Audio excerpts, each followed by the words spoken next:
Hola, comenzamos el curso de ecuaciones diferenciales con un repaso de los conceptos que vamos a manejar en esta parte de la asignatura. Lo primero de todo, si queremos hablar de ecuaciones diferenciales, tendremos que saber lo que es una ecuación diferencial. Nosotros estamos acostumbrados a manejar ecuaciones algebraicas como esta, una ecuación de grado 2 en la variable x. Este tipo de ecuaciones aparecen en muchas partes de la física. Por ejemplo, la famosa ley de Ohm relaciona la diferencia de potencial con la intensidad de corriente eléctrica y la resistencia en un circuito. O la ecuación de los gases ideales, que relaciona la presión del gas con el volumen, con el número de moles, con la temperatura. Es decir, estamos manejando expresiones en las que tenemos una incógnita x, una función f de x igual a 0. Sin embargo, esto no basta para trabajar en ciencia e ingeniería, ya que muchas veces nuestra incógnita no es un número x, sino una variable, una función. Por ejemplo, nos puede interesar conocer la posición de un velero x en función del tiempo t. En este caso, diremos que t es la variable independiente y x de t, la posición en función del tiempo, la variable dependiente por motivos obvios. Como notación, muchas veces utilizaremos la prima en lugar del cociente de diferenciales, siempre que esto no induzca a error. Es fácil imaginar cómo en algún problema físico puede intervenir no solamente la posición en función del tiempo, sino puede influir también la velocidad, la aceleración, es decir, las derivadas primera, segundas, etc. Por ejemplo, en esta ecuación, que es la ecuación de un oscilador forzado.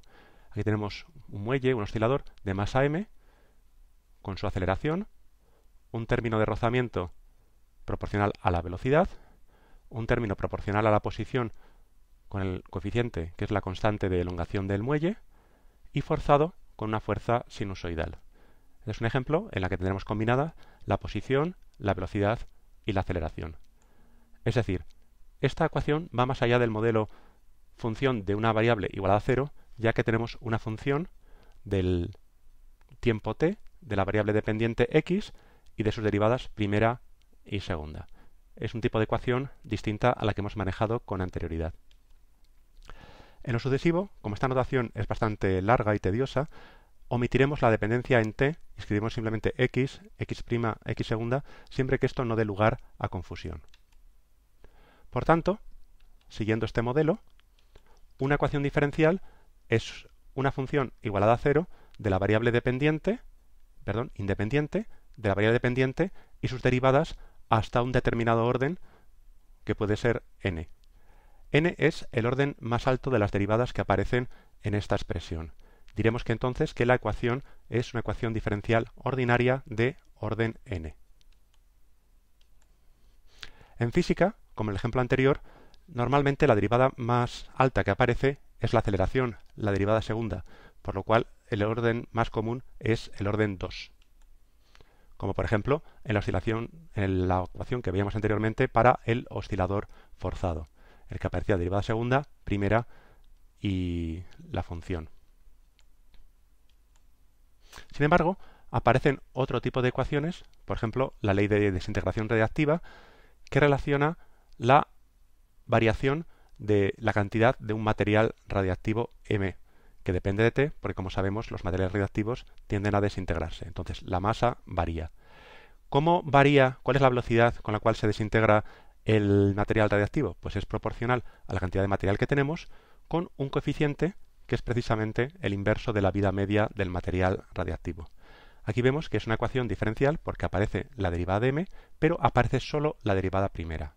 Por lo tanto, al aparecer solo la derivada primera, es una ecuación diferencial de orden 1. En este tema nos ocuparemos fundamentalmente de las ecuaciones de orden 1. También nos interesa conocer algunos tipos frecuentes de ecuaciones, en particular trabajaremos bastante las ecuaciones lineales, que son ecuaciones de este estilo. Si os fijáis, esta ecuación es, el término de la izquierda, es un polinomio de grado 1 en la variable x, en la velocidad x', en todas las derivadas. Es, por lo tanto, una expresión lineal en x', pero no es lineal en la variable t. La t puede aparecer en cualquier otra forma que no sea necesariamente polinómica. Por ejemplo, la ecuación que hemos visto del oscilador forzado es una ecuación lineal, porque es de grado 1 en x, de grado 1 en x', de grado 1 en x2. Sin embargo, como podéis ver, no es lineal en el tiempo porque aparece con un seno. Un ejemplo de ecuación no lineal es la ley de gravitación de Newton, porque como sabéis, la aceleración es proporcional al cuadrado de la distancia en forma recíproca. Es decir, la r aparece con potencia menos 2 y por lo tanto esta no es una ecuación lineal en R. Otro tipo de ecuaciones que vamos a manejar con frecuencia son las ecuaciones cuasilineales. Las ecuaciones cuasilineales son aquellas en las que la derivada de orden más alto, en este caso la derivada enésima, aparece despejada. Entonces, podemos decir que surgen de despejar la derivada de orden más alto de la expresión que teníamos anteriormente. Claro que esto muchas veces no se podrá, muchas veces no tendrá solución única, pero nosotros nos vamos a circunscribir a esta manera de escribir las ecuaciones, que vamos a llamar forma cuasilineal de la ecuación, en la que la derivada de orden más alto aparece despejada. Podemos hacer también algún tipo de generalizaciones. Hasta el momento hemos considerado ecuaciones con una variable independiente y una variable dependiente, pero podríamos aumentar el número de cualquiera de ellas. Si pensamos en x como en una posición, podemos pensar en el plano o en el espacio que tengamos otras variables que sean la coordenada y en función del tiempo o la coordenada z en función del tiempo. En este caso tendríamos tres variables dependientes y una variable independiente que sería el tiempo.